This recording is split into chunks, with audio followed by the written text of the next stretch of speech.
यशोमती मैया के नंद लाला। मौन क्यों हो गए? बताओ। ये सत्य है? आप चोरी करने आए थे?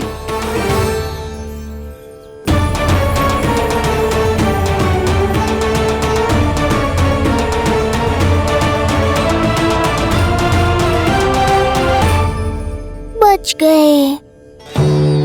बच गए। आप तो मेरे मायके से भी ना आए हो, है ना? आपकी इतनी सेवा की मैंने, आपकी औषधि, आपका भोजन, ये सब किया मैंने। आपको अपने पिता के समान माना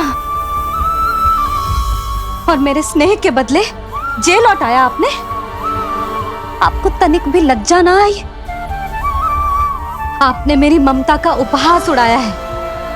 एक स्त्री की भावनाओं का अपमान क्यों है आपने?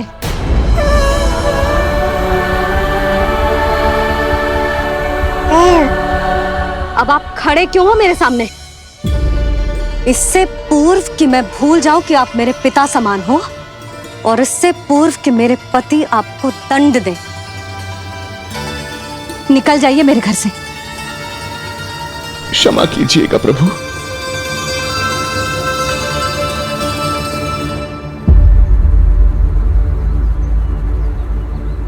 इसे ऐसे तो नहीं जाने दे सकते ना नंद। इसके कर्मों का कुछ तो दंड देना होगा इसे। दंड मिलेगा भैया। कंस देगो दंड देने।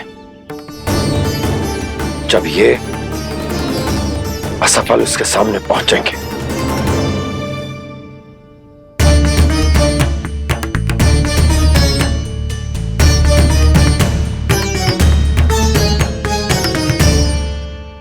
हमें पता है किसने भेजो है तुम्हें। हो सके तो मुझे क्षमा कर दीजिएगा नंदराज।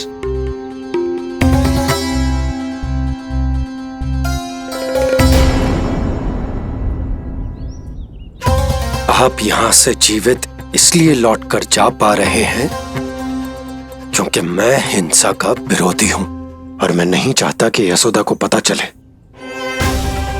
कि उसके लल्ला के प्राण बड़े संकट में।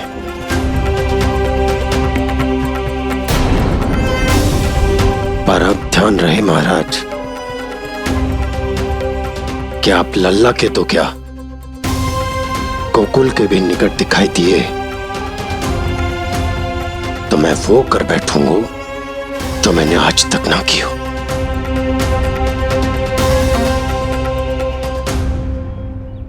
मैं क्षमा प्रार्थी हूं महाराज।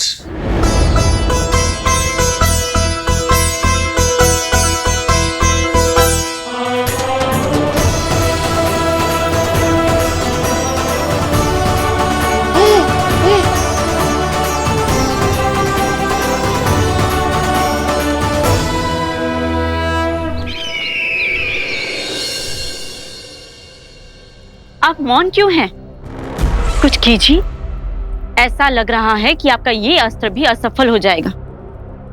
इतने दिन बीत गए हैं, अभी तक लौटा नहीं है, ना ही कोई सूचना भिजवाई है। सूक्ष्म बुद्धि श्रीधर, इसके रक्त में पराजय है ही नहीं, क्योंकि वो शक्ति से नहीं छल से कार्य करता है। विष्णु जैसे छलिए के लिए सूक्ष्म बुद्धि श्रीधर से अधिक उपयुक्त कोई हो ही नहीं सकता। महाराज,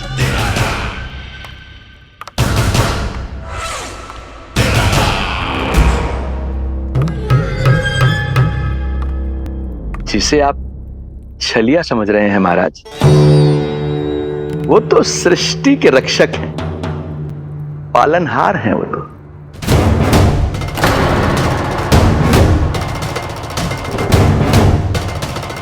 मेरी बात मान लीजिए महाराज। उनके प्राण लेने का प्रण त्याग कर अपने मन के अंधकार के प्राण लीजिए। स्वीकार कर लीजिए उनकी कृपा। मस्तिष्क फिर गया है क्या? मस्तिष्क फिर नहीं गया है महाराज, बल्कि जीवन में पहली बार सही कार्य कर रहा है।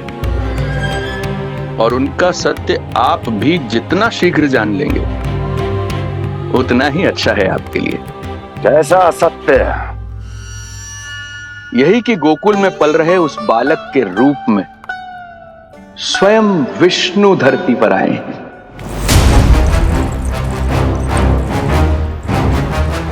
यदि तुम ये सत्य जानते हो तो हत्या क्यों नहीं की उसकी? बड़े आत्मविश्वास से कहा था ना, प्राण ही ले लूं तो अब क्या हुआ? उनके प्राण कैसे ले लेता महाराज, जो स्वयं जीवन देने वाले हैं, जैसे मुझे जीवन दिया। मैं रंगे हाथों पकड़ा गया था महाराज, किंतु बिना किसी दंड के सुरक्षित यहां तक आ गया। क्या यह प्रभु की कृपा से मिला हुआ नवजीवन नहीं है?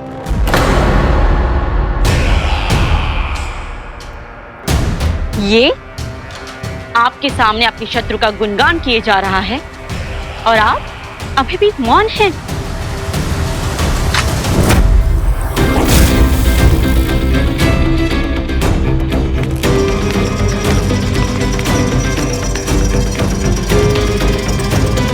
यदि वो जीवन देता है तो मैं जीवन लेता हूं।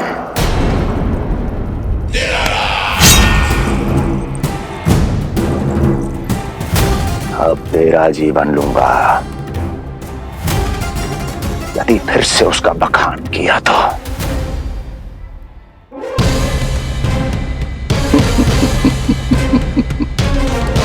महाराज, आपकी इस तलवार का भय अब मुझे सत्य कहने से नहीं रोक पाएगा।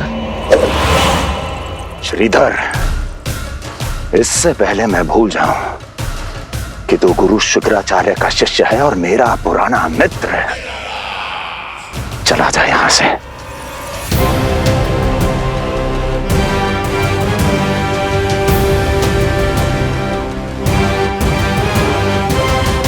चला जा। ओम नमो भगवते वासुदेवाय। ओम नमो भगवते वासुदेवाय।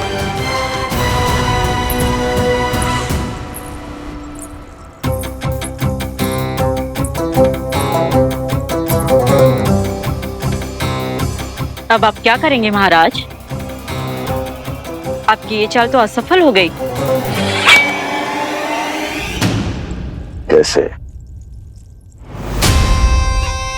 कैसे असफल हुई मेरी ये चाल अस्ति? इसे विष्णु के अवतार का सत्य पता करने के लिए ही तो बुलाया था मैंने, और वो सत्य मेरे सामने है कि विष्णु का अवतार कौन है और कहां है।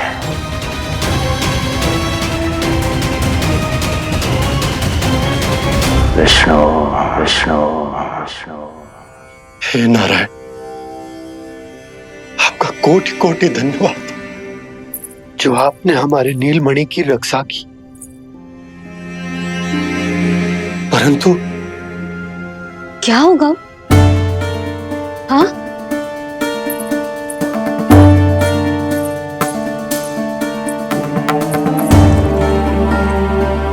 मुझे बताओ तो सही, कुछ तो अवश्य है जो आप छुपा रहे हो। आपको इससे पूर्व कभी ऐसी चिंता और क्रोध में तो ना देखो है मैंने। मुझे बताओ तो क्या बात है जो आपको ऐसे भीतर ही भीतर खाए जा रही है? जो भी है मैं संभाल लूंगा। बात को समझो यशोदा, मैं तुम्हें ना बता सकता। आप अपनी पत्नी को भी ना बता सकते? मैं अर्धांगिनी हूं आपकी, मुझसे तो साझा करो। हो सकता है आपका दुख, चिंता, आपकी पीड़ा बांट पाऊं मैं। बताओ तो क्या हुआ है? सब बात तुम्हें बताऊं जो आवश्यक ना है यशोदा।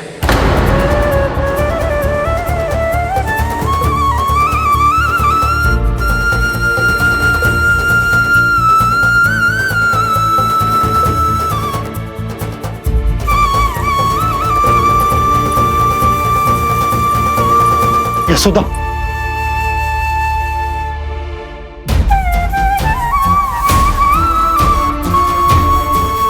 जब पति अपने मन का रहस्य अपनी पत्नी से भी साझा न कर सके तो उनके एक दूसरे से बात करने का लाभ है क्या?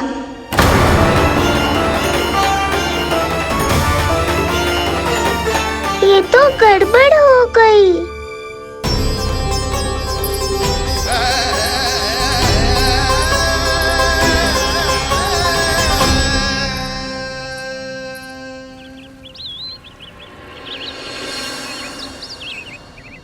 अब जे आएंगे और अपनी मीठी मीठी बातों से मुझे मनाने का प्रयत्न करेंगे।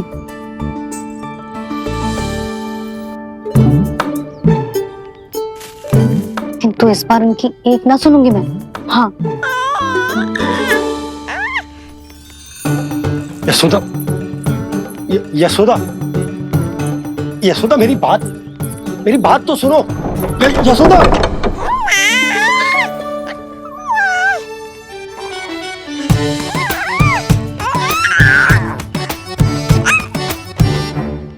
तू क्यों मुस्कुरा रहा है? तेरी मैया को मनाना आता है मुझे, तो बस देख तो जा।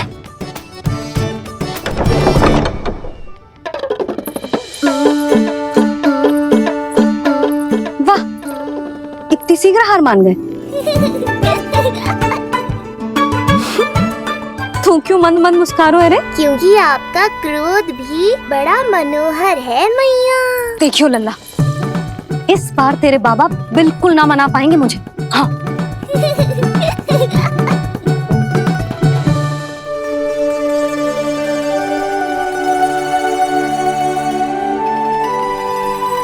जे मथुरा से लेकर आयो, पहनकर दिखाओ ना। लल्ला मैं अभी आई। हाँ, यशोदा, यशोदा देख तो लो। बाबा, वस्त्रों और आभूषणों से कुछ नहीं होने वाला।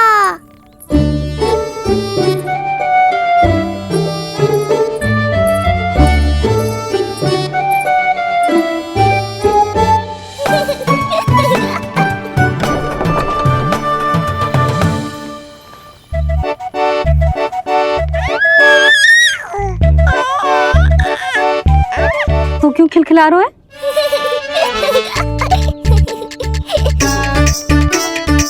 मैं तो बस इसे संभाल कर तू चुप कर लल्ला।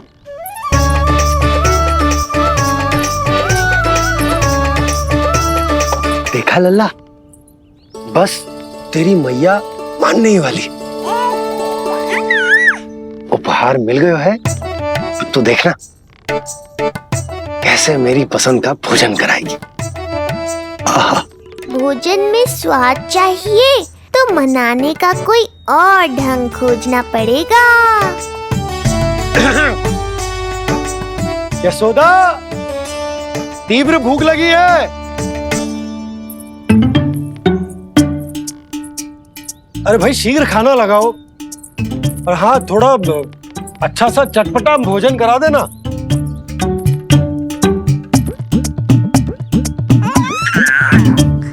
अब देखना अच्छे अच्छे पकवान लेकर आएगी।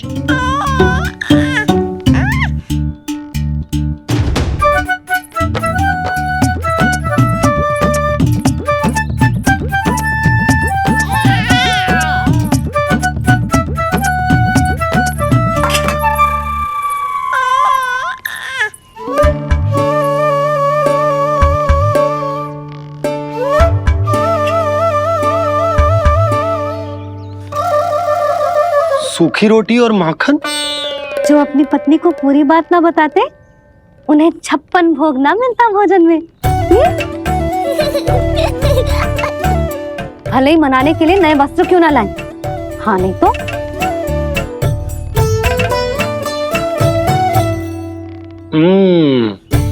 वाह, ये सूखी रोटी और माखन में भी क्या स्वाद है।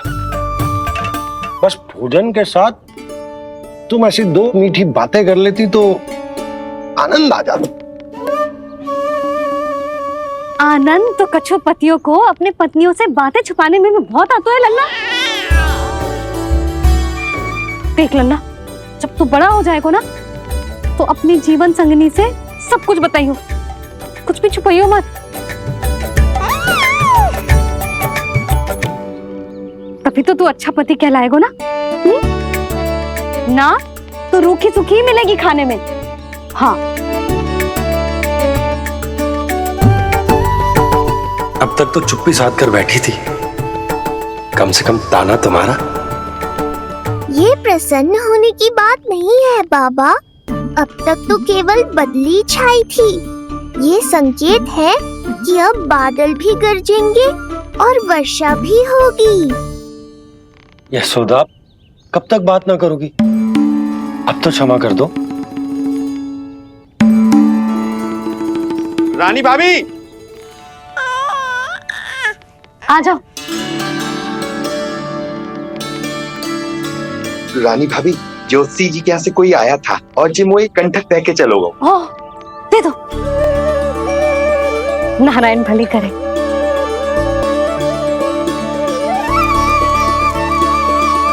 कंठक किस लिए? तुझ पर इतने संकट आ रहे हैं ना लल्ला, इसीलिए ज्योतिषी जी से कह के जो यंत्र वाला कंठक मंगवाओ है तेरे लिए।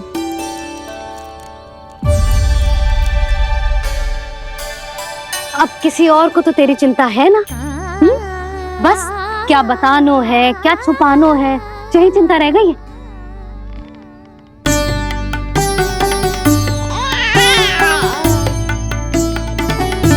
यशोदा, चिंता मुझे भी, तभी तो बता ना पा रहा हूं कि हमारे लल्ला पर आने वाले संकटों के पीछे कोई और ना, स्वयं कंस।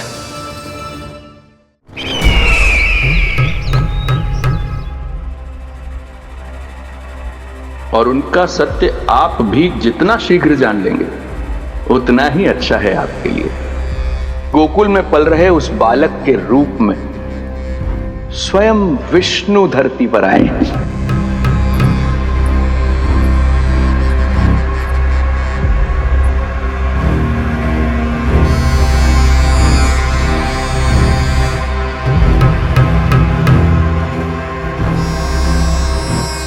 स्वामी, लगता है रात्रि भर नींद नहीं आई है आपको। पूतना मारी गई, श्रीधर भी गया, केवल इसलिए कि आप देवकी और वसुदेव के समक्ष दुर्बल पड़ गए। संतानों के जन्म के लिए आपने उन दोनों को जीवित छोड़ दिया। आपसे छल करके वो दोनों आनंद में हैं और आप सही से विश्राम तक नहीं कर पा रहे हैं।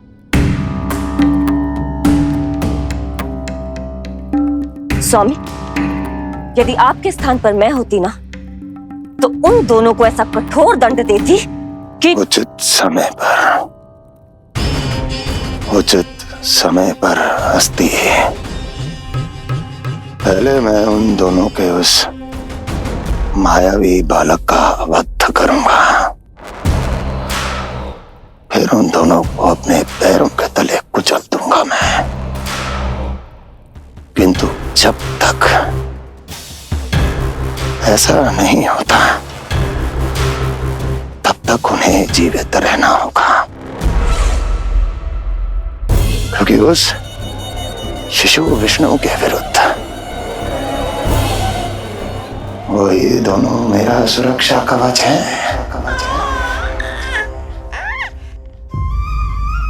चिंता करो कंस मामा, आपका ध्यान अपने ऊपर से हटने दूंगा, तभी तो कुछ और सोच पाओगे। पुत्र होने का दायित्व मुझे दोनों के प्रति निभाना होगा, चाहे वो मुझे जन्म देने वाले माता पिता हो या मेरा लालन पालन करने वाले मैया और बाबा, जो इस समय युद्ध के लिए तैयार है।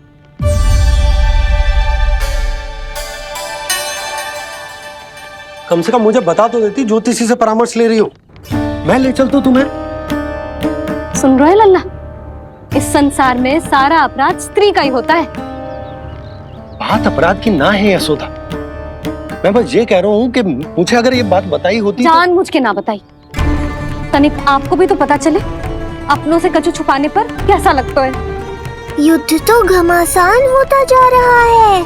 इसी कारण बस यदि मैंने कछु ना बताया तुमको तो क्या तुम उसका प्रतिशोध लोगी मुझसे?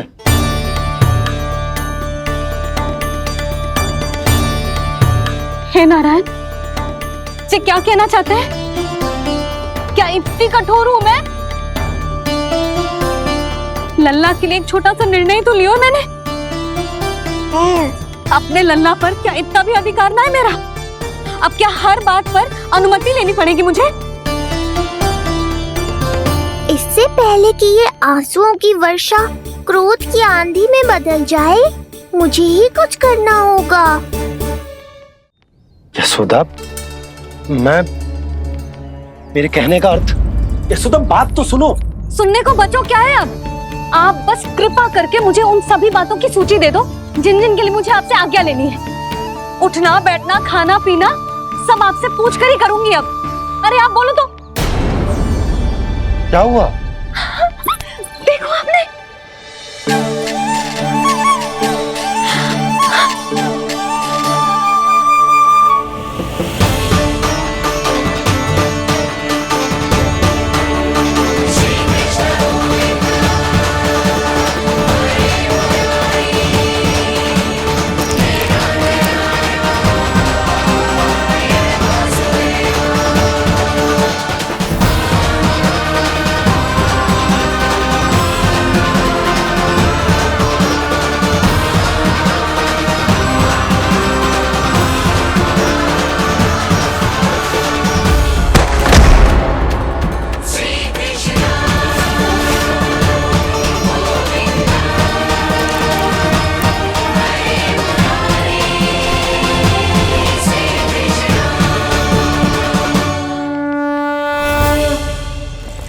हमारे लल्ला ने अपनी पहली करवट ले ली।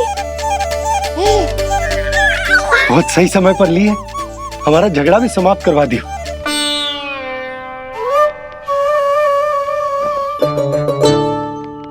यशोदा भाभी,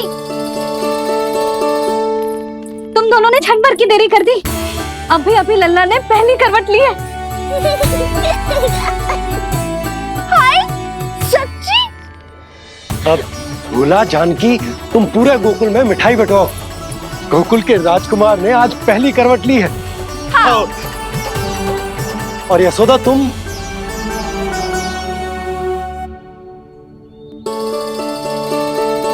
यशोदा,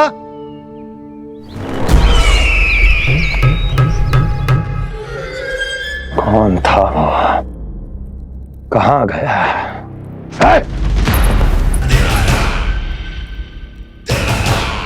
कोई तो है यहाँ। ये आप क्या कर रहे हैं स्वामी? कोई तो था, किसी ने तो मुझे धक्का दिया है। ये संभव नहीं है महाराज। इस कक्ष की सुरक्षा इतनी कड़ी है कि एक चींटी भी बिना सुरक्षा जांच के भीतर प्रवेश नहीं कर सकती।